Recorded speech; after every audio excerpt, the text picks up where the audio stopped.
예, 오늘 우리에게 주시는 하나님의 말씀은 고린도전서 4장 19절에서 20절의 말씀입니다. 고린도전서 4장 19절에서 20절의 말씀입니다. 고린도전서 4장 19절에서 20절 말씀, 짧은 말씀인데요. 저희가 함께 합독했으면 합니다. 고린도전서 4장 19절에서 20절의 말씀입니다. 함께 읽겠습니다. 주님께서 허락하시면 내가 속히 여러분에게 가서 그 교만해진 사람들의 말이 아니라 능력을 알아보겠습니다. 하나님의 나라는 말에 있지 아니하고 능력에 있습니다. 아멘. 오늘 이 말씀을 붙잡고 교회 그리스도의 몸이라는 제목으로 함께 은혜를 나누기를 원합니다. 5월 한 달 동안 저희가 가정의 달로 해서 4주 동안 이제 자녀와 부모의 관계 그리고 아내와 남편에 대한 말씀을 함께 나누었습니다.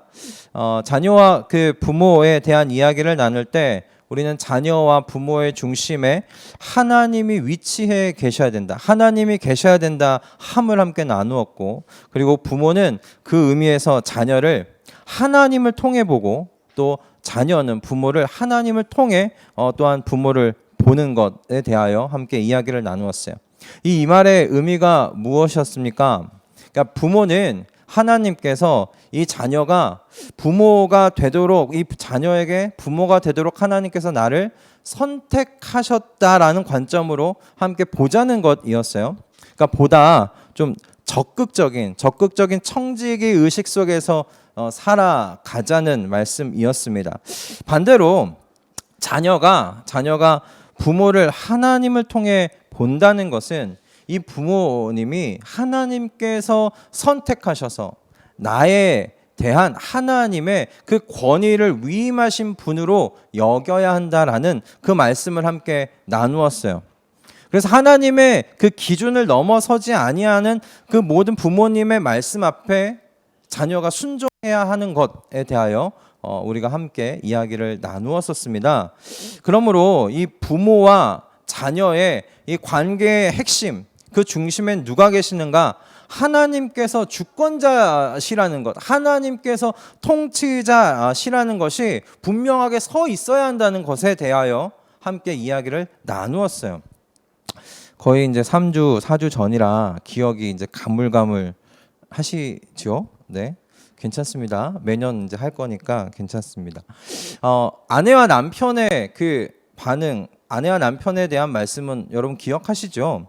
그러니까 우리는 그 아내와 남편의 관계를 무엇으로 비유해서 보았습니까? 교회와 그리스도의 관계로 우리가 함께 나누었어요. 에베소서의 말씀을 그래서 중심으로 우리가 함께 이 이야기를 나누었습니다. 이 주제의 핵심이 무엇이었죠? 그리스도가 교회를 자신을 내어주실 정도로 사랑하고 계심을 아는 것에 있다고 우리 함께 이야기를 나눴습니다. 그리고 교회는 그 사랑에 대한 반응으로 교회의 머리이신 예수 그리스도에게 순종하는 것이라고 우리가 함께 이야기를 나눴어요. 그러니까 이 관계가 그래서 바로 남편과 아내의 관계라고 우리가 함께 말씀을 통해서 말씀을 붙잡고 생각해 보았습니다. 그러므로 여러분, 건강한 남편과 아내의 그 관계는 서로가 이 복음이라는 것, 다시 말해 십자가의 예수 그리스도를 얼마나 깊이 이해하고 체험하고 있느냐에 달려 있음을 우리가 2주를 걸쳐서 함께 생각해 보았어요. 그러니까 4주 동안 이렇게 자녀와 부모 그리고 아내와 남편의 관계를 하나님과 교회와 그리스도의 관계를 통해서 우리가 함께 생각해보고 살펴봤습니다. 근데 제 개인적으로는 이 시간들이 새롭게 알게 된 것도 있었고 또 알고 있었던 것들을 정리하는 그런 시간이었기도 했습니다. 그런데 다 끝내놓고 다 이렇게 해놓고 생각해보니 문제가 뭐냐면 이렇게 잘 정리하고 그리고 마땅히 가야 할 방향이 무엇인지를 아는 것이 다가 아니다라는 것이었어요. 중요한 건 이걸 어떻게 실행하느냐, 이 실행의 문제더라라는 거였습니다. 그러니까 부모는 보면 자녀를 향해서 어떤 마음을 갖고 있냐면 제 마음이 그렇더라고요. 자녀를 향해 늘 뭔가 계획을 갖고 있어요. 그리고 자녀를 향해서 자녀의 그 어떤 미래와 자녀의 그 일상에 대하여 지배하고자 하는 지배욕이 있더라고요.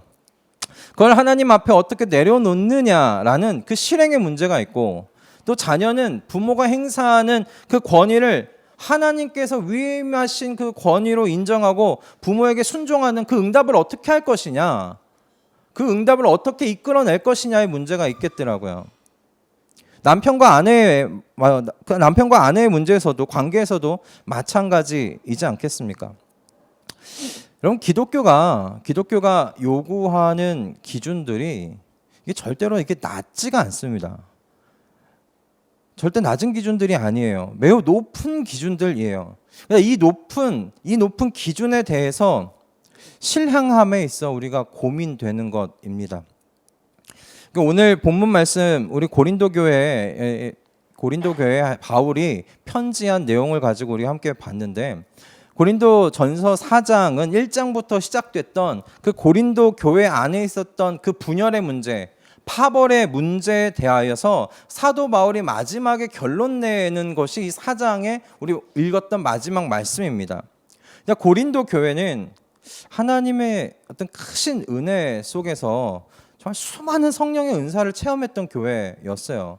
그리고 이 교회는 하나님의 말씀을 깨닫고 아는 지식에 있어서도 풍성한 은혜를 체험하고 있던 교회였다라고 고린도 전서의 말씀은 그렇게 이야기를 하고 있습니다. 그런데 이 교회가 여러분 4월까지 우리가 나누고 있었던 것이 데살로니가 전서의 말씀을 함께 나누었었잖아요. 데살로니가 전서의 교회는 데살로니가 전서에 나온 그 데살로니가 교회는 그 지역에 믿음의 좋은 소식을 전하는 교회였어요. 믿음의 좋은 영향력을 마게도니아와 아가야와 그리고 온 지역으로 전파되어지는 그런 좋은 소식을 전하는 교회였어요. 그런데 고린도 교회는 그렇지가 못했거든요.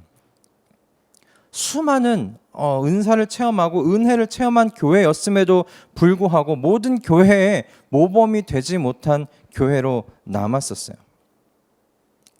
오히려 사도 바울의 평가는 무엇이었냐면, 여러분은 모든 면에서 풍족하게 되었습니다. 여러분은 모든 면에서 풍족하게 되었습니다. 온갖 언변과 온갖 지식이 늘었습니다. 라고 이야기를 하고 있어요. 근데 여러분, 이 말이 절대 칭찬이 아니더라고요. 즉, 이렇게 모든 면에서 풍족한데 그만큼 교회가 큰 능력 안에서, 큰 은혜 안에 있는데, 그럼 교회가 능력이 있느냐? 그렇지 않더라는 거예요. 오히려 분열이 있고 세상의 조롱이 되지 않고 있느냐라는 바울의 따끔한 질책이었어요. 사도 바울은 고린도 교회 성도들에게, 그리고 지금 2000년이 훌쩍 지난 그 오늘날의 성도들에게 좀 동일하게 말하고 계신 것 같아요. 하나님의 그 나라는 말에 있지 아니하고 하나님의 나라는 오직 능력에 있다라고 동일하게 고린도 교회와 오늘날 우리 모든 교회들에게 말씀하고 있다 싶습니다. 하나님의 나라가 무엇입니까? 그러니까 쉽게 이야기하면 하나님의 다스리심이에요. 하나님의 통치를 의미합니다. 그러니까 하나님의 나라가 내게 임했다는 건 무엇이냐? 하나님의 통치가 하나님의 다스림이 내게 임했다는 것을 의미해요. 이제 내가 나를 다스리는 것이 아니라, 내가 나를 다스리는 그 나라는 사라지고 하나님께서 직접 나를 통치하시고 그렇게 다스리시는 새로운 나라 속에서 살게 되었다는 것이 하나님의 나라가 내게 임했다라는 그런 의미다라는 겁니다. 여러분, 통치자가 변하면 어떤 일이 일어납니까? 통치자가 변하면 나라가 변하는 거예요. 통치자가 변하면 나라가 바뀌어요. 다시 말해서 나를 다스리는 통치자가 변했어요. 그러면 어떤 일이 일어납니까? 내가 변하는 일이 일어난다는 거예요. 그러므로 하나님께서 직접 다스리시는 인생은 말만 남는 인생이 될 수 없다. 지금 그렇게 사도 바울이 고린도 교회에 전하고 있는 것입니다. 어떻게 말만 남는 인생 될 수 있느냐? 하나님의 나라가 임하였는데, 하나님의 통치가 임하였는데, 하나님의 다스림이 임하였는데 어떻게 말만 남는 그런 인생 될 수 있겠느냐 이야기하고 있는 거예요. 여러분, 하나님의 나라는 허상이 아닙니다. 하나님께서 하나님 나라의 복음이 가지는 이게 능력이 무엇인지를 이 초대교회의 그 모습을 통해 세세토록 말씀해 주고 계시잖아요. 저는 그게 그 초대교회의 모습이 하나님께서 우리 모든 이 이후의 교회들에게 주신 교회 기준의 모습이라고 생각을 합니다. 초대교회의 모습은 정말 우리가 그 당황스러울 정도로 그 강력한 능력을 보여주었어요. 그러니까 사도행전 4장 32절에서 35절의 말씀입니다. 사도행전 4장 32절에서 35절의 말씀입니다. 제가 봉독하도록 하겠습니다. 많은 신도가 다 한 마음과 한 뜻이 되어서 아무도 자기 소유를 자기 것이라고 하지 않고 모든 것을 공동으로 사용하였다. 사도들은 큰 능력으로 주 예수의 부활을 증언하였고 사람들은 모두 큰 은혜를 받았다. 그들 가운데는 가난한 사람이 한 사람도 없었다. 땅이나 집을 가진 사람들은 그것을 팔아서 그 판돈을 가져다가 사도들의 발 앞에 놓았고 사도들은 각 사람에게 필요에 따라 나누어 주었다. 여러분, 놀랍지 않습니까? 말씀은 그들 가운데 가난한 사람이 한 사람도 없었다라고 기록하고 있어요. 여러분, 그 당시 그 가난의 기준이 무엇이었는지는 모르지만 적어도 먹고 사는 문제에 있어서만큼은 고민이 없었던 그런 시대를 살았다는 것을 말씀은 우리에게 증거해 주고 있습니다. 여러분, 이럴 수 있었던 이유에 대해서 성경이 어떻게 답하고 있는가? 사도들이 큰 능력으로 주 예수의 부활을 증언하였기 때문이다라고 그렇게 말하고 있어요. 그러니까 다시 말해서 하나님 나라의 복음이 가져오는 그 능력 때문이라고 사도행전의 말씀은 우리에게 전하고 있어요. 그러니까 단순히 이 한 줄에 주 예수의 부활을 증언하였다라고 되어 있지만 사실 이 한 줄에는 정말 많은 이야기가 함축되어 있거든요. 어떻게 예수님께서 부활하셨다는 것만 전할 수 있겠어요? 예수님께서 부활하셨다는 것을 전하려면 이 땅에 오신 예수님께서 말씀이 육신이 되어 오신 하나님의 아들이라는 것을 전하여야만 해요. 그리고 그 하나님의 아들이신 예수 그리스도께서 이 세상을 너무나 사랑하셔서 자기 자신을 십자가에 내어주신 하나님이시라는 사실을 전할 수밖에 없어요. 그래야 그 하나님께서 십자가에서 죽으신 우리 주 예수 그리스도라는 것을 말할 수 있고 그분의 부활과 승천에 대하여 전할 수 있게 되는 것이죠. 여러분, 그분의 부활을 전한다는 건 그분의 승천을 의미하는 얘기한다는 것을 의미하고 그분의 승천을 이야기한다는 건 그분이 다시 오실 날에 대하여 전할 수밖에 없다는 것을 이야기하는 겁니다. 마침내 다시 오실 우리 주님을 전할 수밖에 없다. 여러분, 때문에 바로 이 예수 그리스도께서 하나님의 능력이 되신다라고 사도 바울이 이야기하고 있는 거예요. 이것이 바로 부활의 예수 그리스도에 대한 사도들의 증언이었단 말이에요. 그러니까 사도들이 이 복음의 증언을 사람들에게, 교회들에게 나타낸 거예요. 그리고 사람들의 마음에서 이 복음이 능력으로 나타난 것입니다. 성경에서 이야기하는 능력을 그 헬라어로 이야기를 하면 두나미스라고 해요. 두나미스. 근데 이 두나미스를 통해서 영어 어떤 단어가 파생되어져 나타나냐면 다이너마이트가 여기서 나왔어요. 그러니까 두나미스에서 나온 게 다이너마이트예요. 여러분, 진정으로 하나님 나라의 복음이 임하면 과거와 같이 살 수 없다고 지금 이야기하고 있는 거예요. 하나님의 능력. 우리 안에서 여러분 다이너마이트가 터진다고 한번 상상해 보십시오. 우리 안에서 다이너마이트가 터진다고 상상해 보세요. 그럼 여러분 과거의 모습처럼 살아갈 수 있습니까? 과거의 모습처럼 살아갈 수 있어요? 없어요. 과거의 내 모습은 이 복음의 능력으로 말미암아 산산조각이 났어요. 다이너마이트가 내 안에서 터졌는데 어떻게 예전에 그 모습 그대로 돌아가면서 살 수 있겠습니까? 돌아갈 수 없는 거예요. 산산조각이 나버린 거예요. 그저 우리의 삶 가운데 가끔씩 발견되는 건 뭐냐면 이 조금 남아있는 과거의 그 잔해들, 산산조각이 났지만 조각들은 남아있을 거 아니에요. 그 형체는 사라져도 조각은 남아있을 거잖아요. 그 조각이 보이는 거예요. 하지만 여러분, 그 산산조각난 그 과거의 잔해들이 절대로 나의 본 모습이 될 수는 없어요.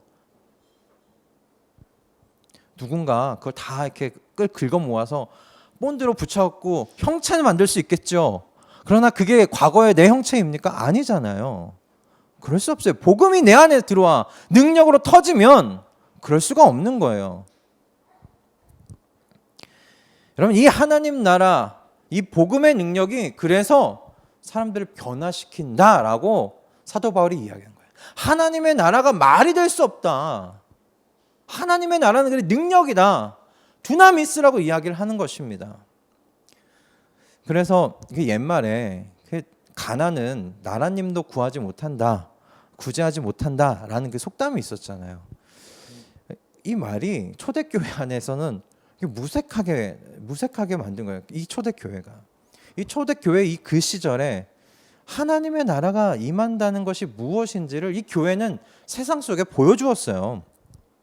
하나님의 강력한 그 통치가 임하자, 이 교회가 나라도 못한 일을 해내는 것을 초대교회의 이 모습을 통해 보게 됩니다. 여러분, 근데 이 초대교회 일이 사실 너무 먼 이야기잖아요. 그죠? 2000년도 넘은 그 이야기인데, 그렇다면 우리 한국교회 안에서는 이런 일이 일어나지 않았는가? 여러분, 한국에 복음이 들어와 교회가 세워진 초기에 사실 이 땅에 그 유교적인 문화로 말미암아 웃지 못할 일들이 많이 있었다라고 합니다.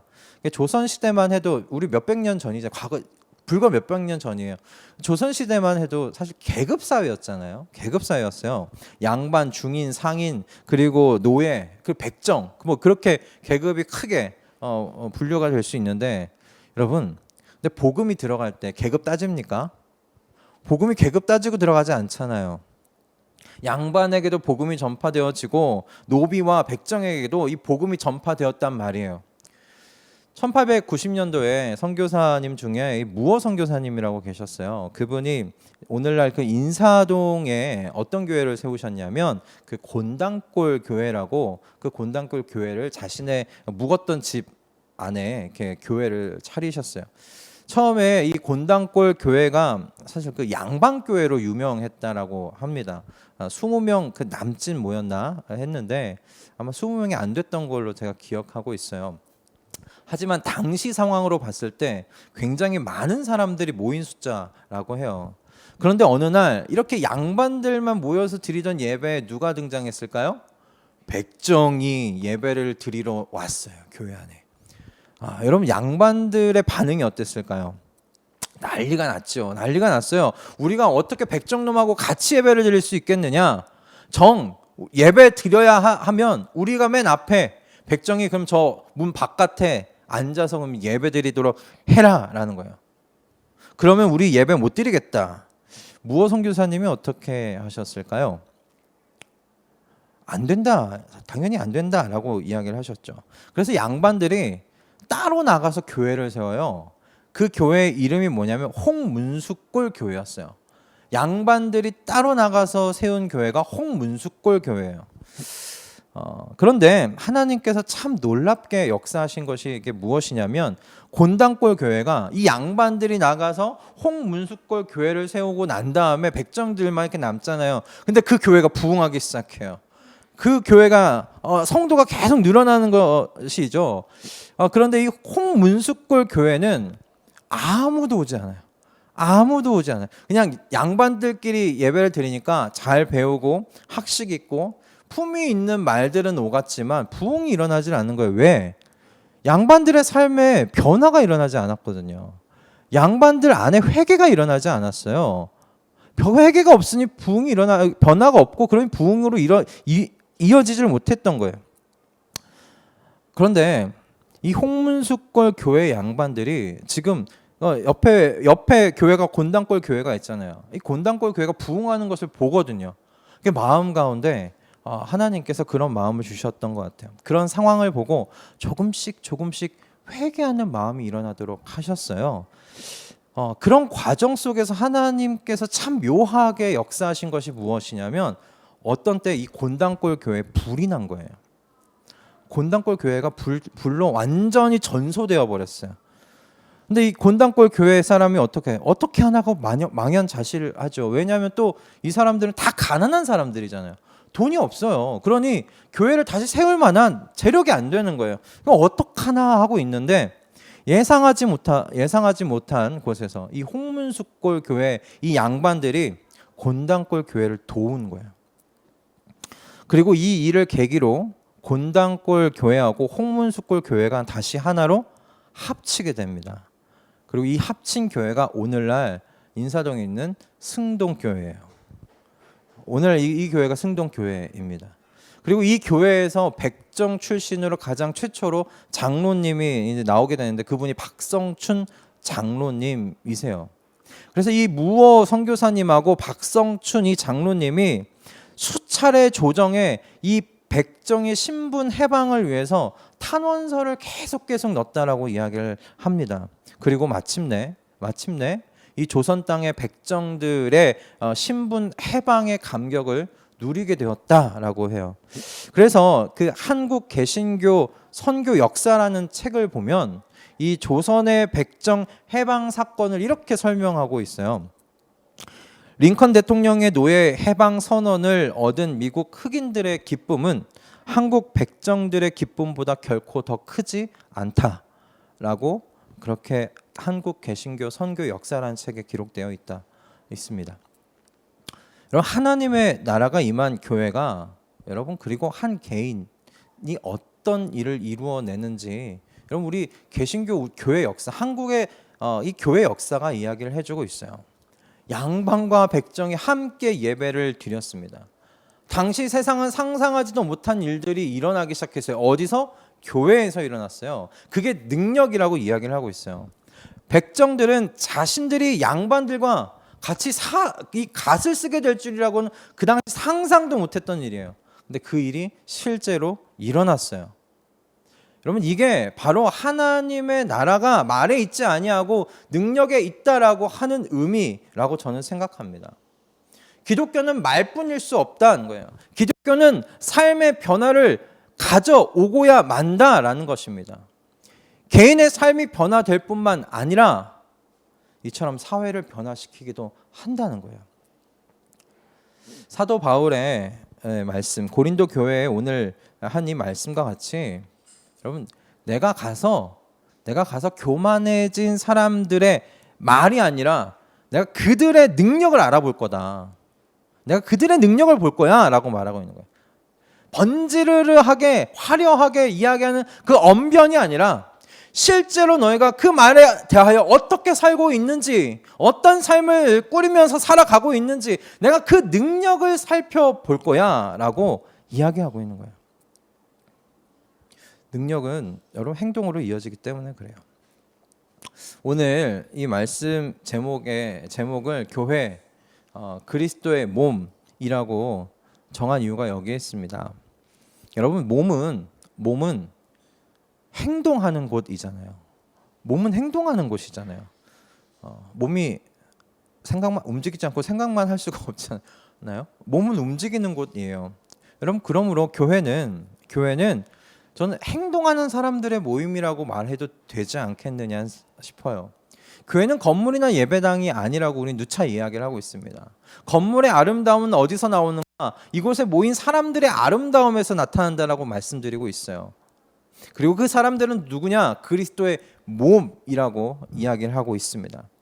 교회는 여러분 세상 속에서 하나님의 그 복음의 부르심을 받고 구별된 사람들이 모인 곳이 이 교회이죠.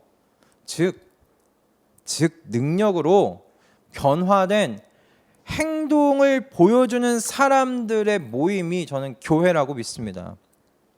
여러분, 그러므로 그리스도께서 어떤 의미에서, 그럼 교회, 그리스도께서 어떤 의미에서 어떻게 이 교회의 능력이 되시느냐라는 거예요. 어떻게 그리스도께서 교회의 어떤 의미로 능력이 되시는가? 여러분, 첫째는 여러분 그리스도께서 살아계시기 때문에 그렇습니다. 그리스도께서 살아계시기에 교회의 능력이 되신다라는 것이에요. 너무나 단순한 진리이죠. 그럼 그리스도께서 죽으시냐 살아계시지라고 이야기를 합니다. 누구나 고백하는 진리예요. 그리스도는 살아계십니다. 여러분, 근데 이 진리에 온전하게 묻혀 살고 계십니까?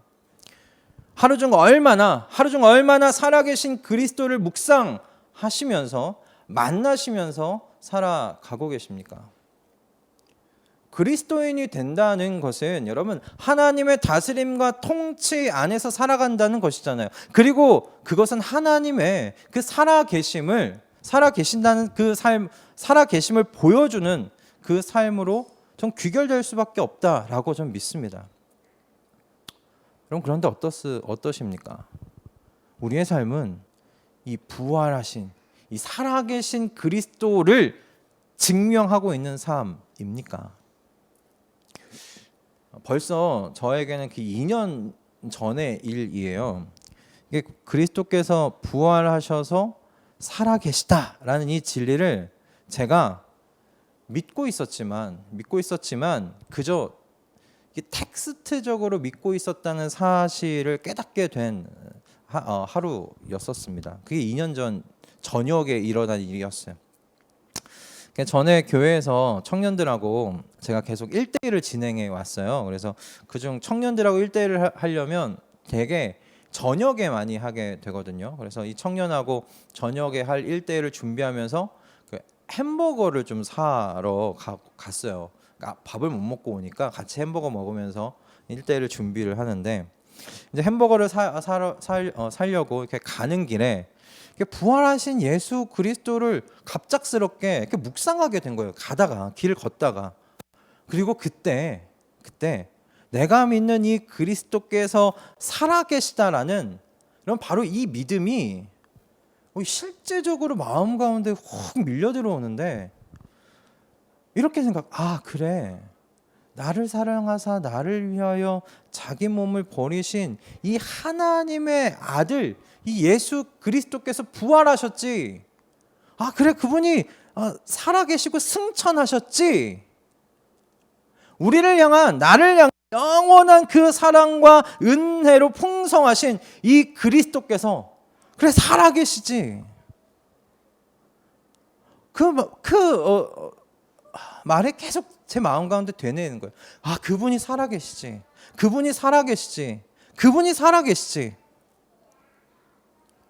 그런데 그분이 그 살아계시다는 이 너무나 단순한 이 진리가 길을 걷는데 제 마음에 너무 기뻐지는 거예요.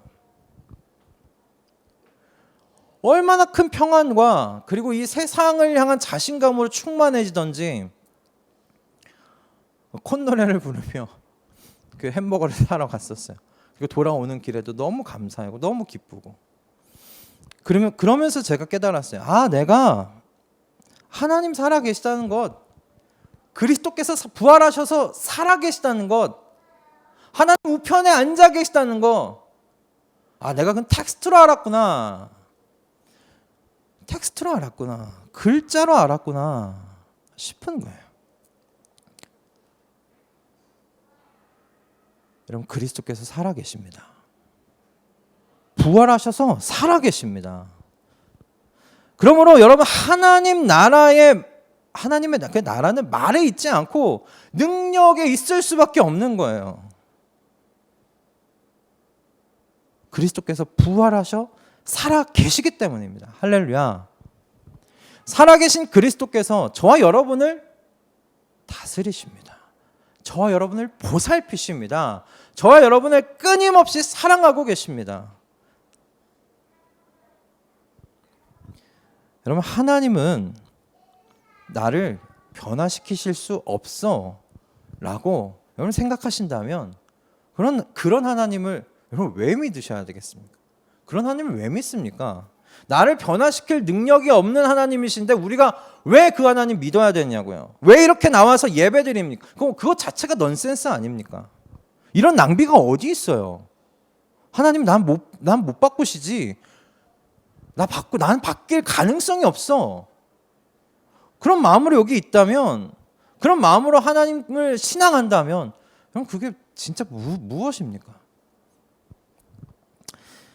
세상 사람들은 사람은 변하지 않아 라고 이야기를 합니다. 제가 아는 저희 아내 상사분도 사람은 안 변해. 사람이 뭘 변해 라고 이야기를 하세요. 저는 그런 분들에게 이렇게 말하려고 해요. 그래요. 사람은 안 변해요. 사람은 변하지 않아요. 그런데 성도는 변해요. 성도는 변해요. 왜요? 하나님 살아 계시니까요. 그 살아 계신 분이 내 주인이시니까요. 그분은 나를 충분히 변화시키실 수 있는 능력을 갖고 계신 하나님이시니까요. 그러므로 그분의 그늘 아래 있는 성도는 변해요. 저는 그렇게 답변하려고 합니다. 여러분, 우리 주 예수 그리스도께서 살아 계십니다. 여러분, 그것이 교회가 그리스도의 몸으로서 세상 가운데 능력을 나타내는 그 모임이라는, 행동하는 교회라는 것을 여러분 기억하실 수 있기를 주님의 이름으로 축복합니다. 아멘. 두 번째는 여러분, 그리스도께서 저와 여러분을 은혜 의식 속에서 살게 하시기 때문에 능력이 일어나는 거예요. 그분이 우리의 능력이 되는 겁니다. 은혜 의식 속에서 살게 하세요. 그분이 우리를. 우리 지난주에 그 아내를 사랑하는 남편들의 자세에 대하여 이야기를 할 때 첫 번째로 마지막으로 이야기했던 것이 있습니다. 기억나세요? 기억 안 나시는 게 정상이죠. 네, 그 아내를 완성된 조각으로 바라보지 말자라고 이야기를 했어요. 아내를 완성된 조각으로 여기지 말라라는 권면이었어요. 그때 우리가 읽었던 말씀이 무엇입니까? 티나 주름이나 또 그와 같은 것들이 없이 아름다운 모습으로 교회를 자기 앞에 내세우시려는 것이며 교회를 거룩하고 흠이 없게 하시려는 것이었습니다 라는 그 말씀을 우리가 가지고 아내를 완성된 조각으로 여기지 말라는 이 은혜를 함께 말씀을 같이 나눴는데, 여러분, 이 말씀은 그리스도께서 교회를 위하여 자기를 내어주실 때 여러분 교회가 아름다운 모습, 거룩하고 흠이 없는 모습이라고 지금 말하고 있지 않다는 것이었어요. 그죠? 그리스도께서 교회를 위해서 자기를 내어주실 때 교회는 어떤 모습이었어요? 티나 주름이나 또 그와 같은 많은 것들을 가지고 있는 아름답지 않은 모습이었다는 것이었습니다. 아름답지 거룩하지 않은 그런 모습이었다라고 같이 이야기를 했어요. 그러니까 우리는 아름다움과 거리가 멀었던 사람들이었다는 것입니다. 에베소서 그 2장의 말씀에 우리를 그냥 너는 아름답지 않은 사람이었어 라고 말하는 것이 아니라 더 나아가서 뭐라고 이야기를 하고 있냐면 사도 바울이 그러니까 우리는 다 진노의 자녀들이었다, 진노의 자식들이었다 라고 이야기를 해요. 그러니까 전에 허물과 죄로 죽었던 사람들이고 우리는 하나님 앞에 늘 진노의 자녀들이었어요. 그러니까 진노 유발자들과 같은 그런 것이었죠. 그러니까 우리는 모든 면에서 하나님을 진노하고 화나게 만드는 사람들이에요. 그러니까 사랑받을 만한 모습이 하나도 없었던 사람들이었다는 것을 그 에베소서 2장에서 우리에 대해 그렇게 이야기를 하고 있어요. 그런 저와 여러분을 자비가 넘치시는 그 하나님께서 그 크신 사랑으로 그리스도와 함께 살리셨다라고 에베소서 2장에서 사도 바울이 이야기합니다. 그리고 그것에서 끝나는 것이 아니라 저와 여러분을 그리스도와 함께 하나님 나라의 상속자가 되게 하셨다라고 말하고 있어요.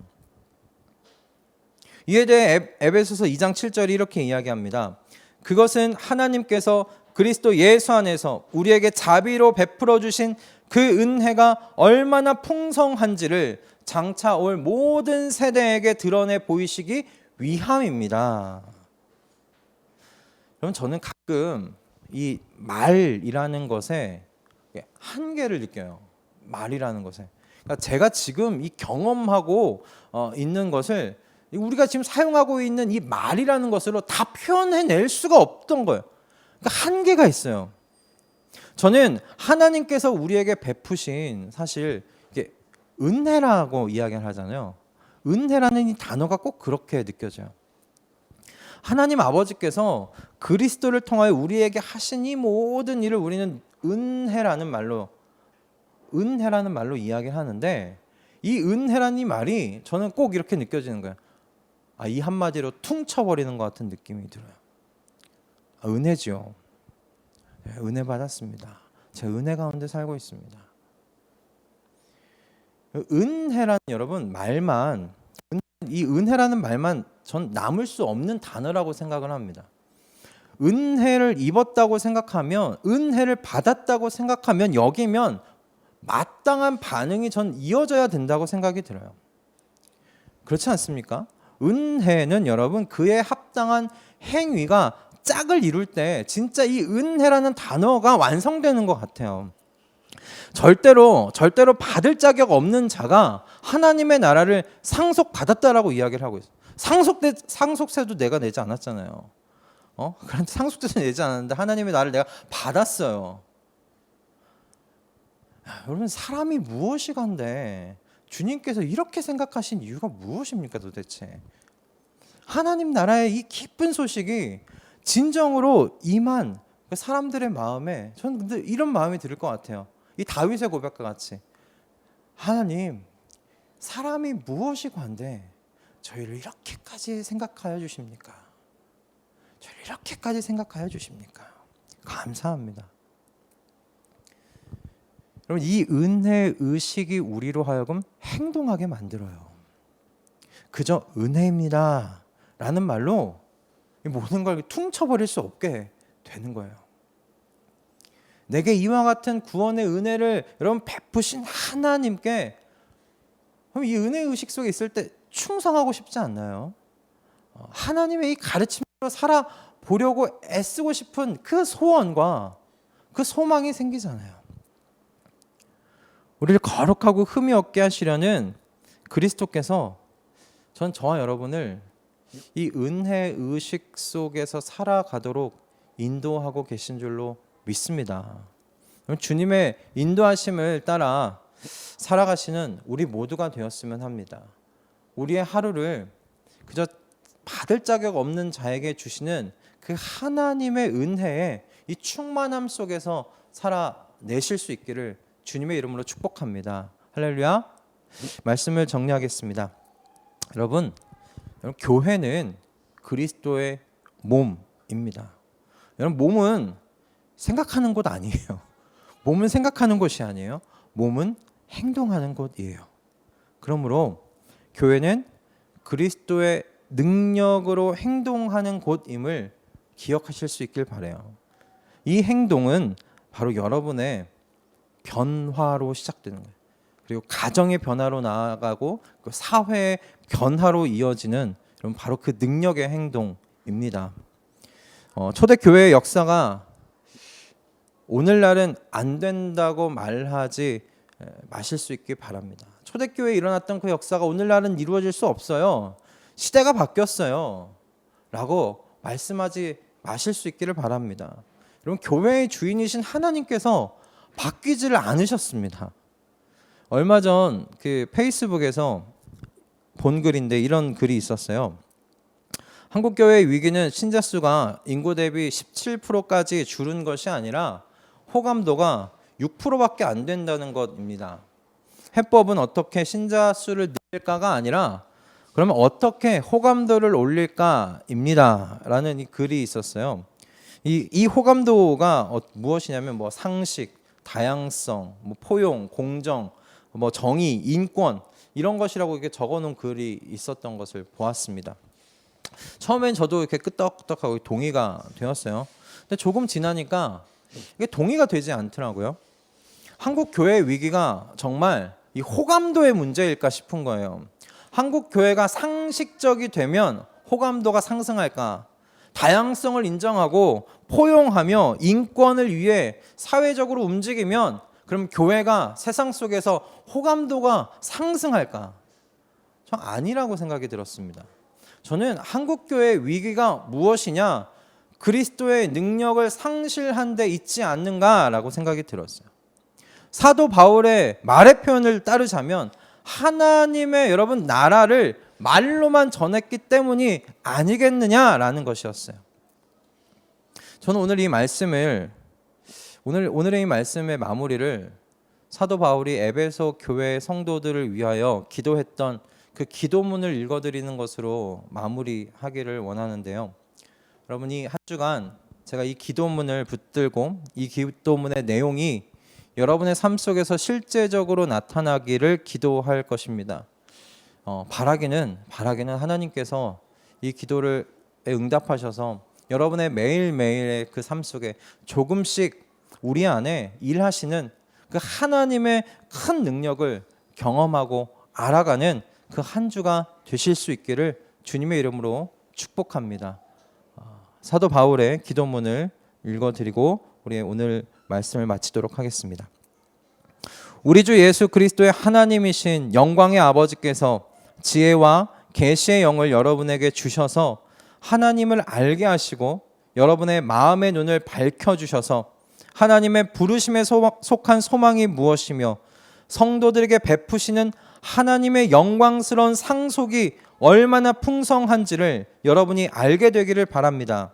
또한 믿는 사람들인 우리에게 강한 힘으로 활동하시는 하나님의 능력이 얼마나 엄청나게 큰지를 여러분이 알기 바랍니다.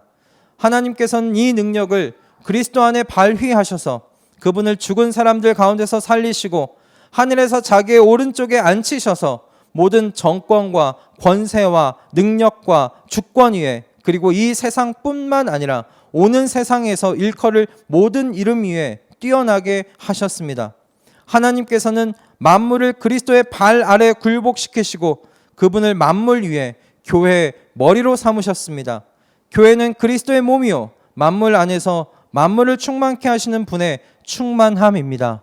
할렐루야. 아멘.